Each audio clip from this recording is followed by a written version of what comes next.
Meaning निकाल रहे हैं। लिखा हुआ है क्या है रामायण में, ग्रंथ में लिखा हुआ है क्या है, उसको उल्टा करके कोई भी चीज़ को उल्टा कर सकते हैं। कोई भी अच्छे चीज़ को खराब बताने में कोई मेहनत नहीं लगता है। लेकिन जहाँ खराब लिखा हुआ है, जिस कुरान में खराब ही खराब शब्द लिखा हुआ है, हिंदुओं के बारे में कितने ही ऐसा चीज़ है कि अगर एक बार जो हिंदू पढ़ लेगा, समझ लेगा, तो इस्लाम का उनको पूरे जानकारी आ जाएगा। तो उस पर बोल के दिखाए, राजद के कोई भी नेता उस पर बोल के दिखाए। इसके पीछे तो बताता हूँ कि इनकी राजनीतिक जो जीवन है, जो राजद पार्टी का मंत्री हैं, राजद पार्टी के कोटे से मंत्री हैं चंद्रशेखर जी, तो इतिहास है राजद का। लालू यादव जी से लेकर कि हिंदू विरोधी बुनियाद पे ही उनकी राजनीति चलता है। हिंदुओं को बस, हिंदुओं से उनको वही है कि हिंदुओं को जाति में बांटो, जाति में आपस में लड़ाओ, जाति में नरसंहार कराओ। तो इनकी जो नीति रही है 1990 से, और फिर एक बार वो बिहार में आपस में हिंदुओं को जाति में बांटकर लड़वाना चाहते हैं। नमस्कार, आप देख रहे हैं न्यूज़ फाउंडेशन और मैं हूं सांत्वना आपके साथ। बिहार सरकार से आरजेडी कोटे के शिक्षा मंत्री प्रोफेसर चंद्रशेखर के द्वारा हिंदू धार्मिक ग्रंथ रामचरितमानस पर दिए गए बयान को लेकर बिहार की राजनीति इन दिनों उबाल भर रही है। जहां राजद और जदयू आमने सामने हैं, तो वहीं बीजेपी ने नीतीश कुमार और तेजस्वी यादव से प्रोफेसर चंद्रशेखर के बयान के बाद इस्तीफे की मांग कर दी है और अब ये विवाद लगातार बढ़ता ही जा रहा है। इसी कड़ी में आज हम बात करेंगे विवेक शर्मा से, जो कि एआरजेपी के राष्ट्रीय अध्यक्ष हैं, और इनसे बातचीत करेंगे प्रोफेसर चंद्रशेखर के द्वारा दिए गए बयान पर। तो हिंदू धार्मिक ग्रंथ को लेकर उनकी तरफ से बयान दिया गया है, ये किस हद तक सही है और किस हद तक गलत है, बीजेपी का क्या स्टैंड है?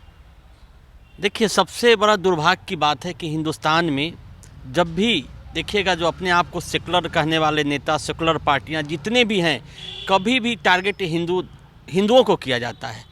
ये हिंदू कोई ग्रंथ का नहीं है, पूरे हिंदुओं को किया गया। बिहार के 14 करोड़ हिंदुओं को किया गया। यहाँ तक बोलता हूँ कि देश के 100 करोड़ हिंदुओं के लिए ये दुर्भाग्य की बात है कि हिंदू धर्म पे ऐसा आरोप लगाया जाता है, जो कि हमारी मान्यता है।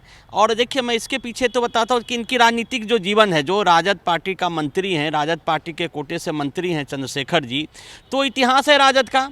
लालू यादव जी से लेकर कि हिंदू विरोधी बुनियाद पे ही उनकी राजनीति चलता है। हिंदुओं को बस, हिंदुओं से उनको वही है कि हिंदुओं को जाति में बांटो, जाति में आपस में लड़ाओ, जाति में नरसंहार कराओ। तो इनकी जो नीति रही है 1990 से, और फिर एक बार वो बिहार में आपस में हिंदुओं को जाति में बांटकर लड़वाना चाहते हैं। तो मैं बोलना चाहता हूं कि अगर उनके चंद्रशेखर जी अगर दूध पिए हैं, मैं उस लेवल पे नहीं जा रहा हूं, अगर दूध पिए हैं, अगर उनमें थोड़ा सा भी अगर हिम्मत है, तो एक बार कुरान के बारे में बोल के दिखाए। अगर वो इतना निष्पक्ष और अपने आप को कि हम उसमें से जो गलत चीज़ है बोलते हैं, तो एक बार कुरान के बारे में लिख के बोल के बताए, जिसमें कि लिखा हुआ है कि हिंदू काफिर होते हैं, हिंदुओं को मारना, काफिरों को मिटाना हमारा इस्लाम का धर्म है। तो वो बोल के दिखाएं, जिसमें अनगिनत गलतियां हैं।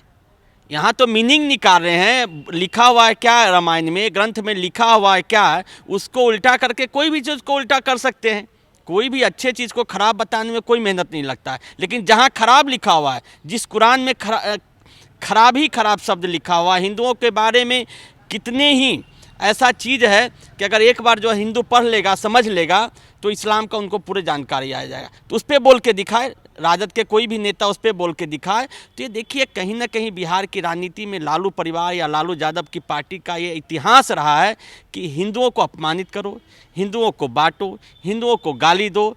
और यहाँ पे हिंदुओं की कमजोरी भी होता है कि हम आपस में जाति में बट जाते हैं और ऐसे ऐसे नेता को चुनाव जिताते हैं। ये बिहार के लिए दुर्भाग्य की बात है। बिहार की जो धरती, गौतम बुद्ध की धरती, महावीर की धरती, चाणक्य की धरती से ऐसे ऐसे नालायक नेता पैदा हुए हैं कि बिहारियों को पूरे देश में शर्म से सिर झुक गया है।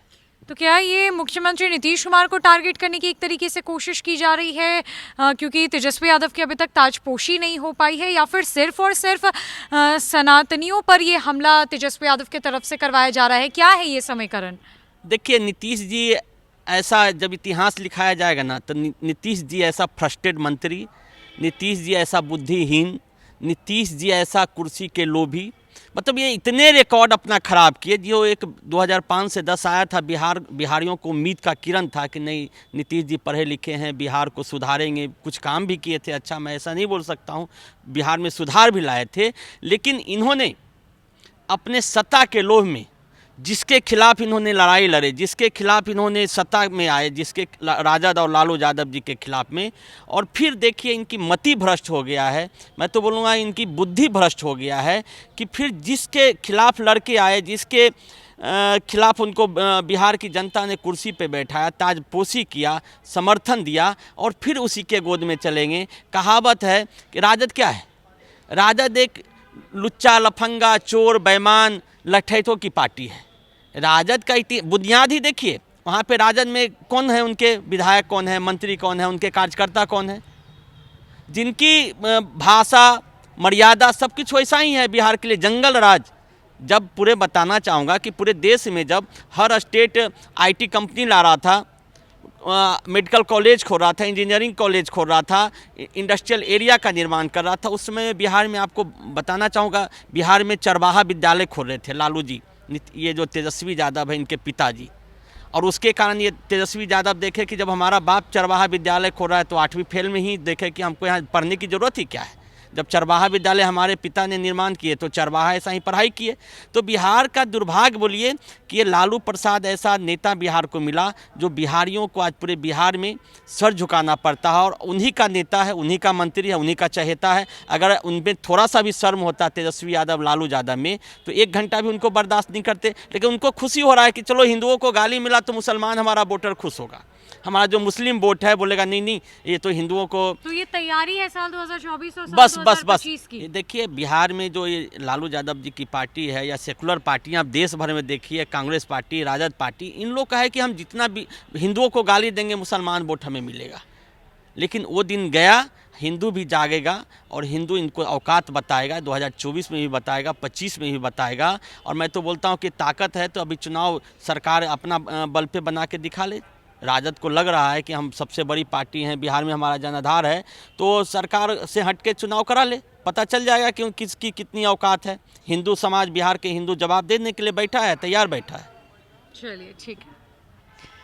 बिहार की राजनीति के बारे में ऐसा कहा जाता है कि यहाँ जातीय समीकरण बिठाने की कोशिश की जाती है, लेकिन अब जैसा बिहार की राजनीतिक हवाओं में देखने से लग रहा है, बिहार में जातीय समीकरण के साथ धार्मिक समीकरण भी बिठाने की कोशिश की जा रही है। जैसा कि विवेक शर्मा ने अभी कहा कि तेजस्वी यादव की पार्टी ये चाहती है कि हिंदुओं पर वार कर मुस्लिम वोटर्स को अपने खेमे में लिया जाए। तैयारी शुरू हो चुकी है। साल 2024 के लोकसभा चुनाव से लेकर साल 2025 के विधानसभा चुनाव तक कि देखना यह है कि अब बिहार की राजनीति में क्या रुख देखने को मिलता है। फिलहाल के लिए इस अपडेट में इतना ही। नमस्कार।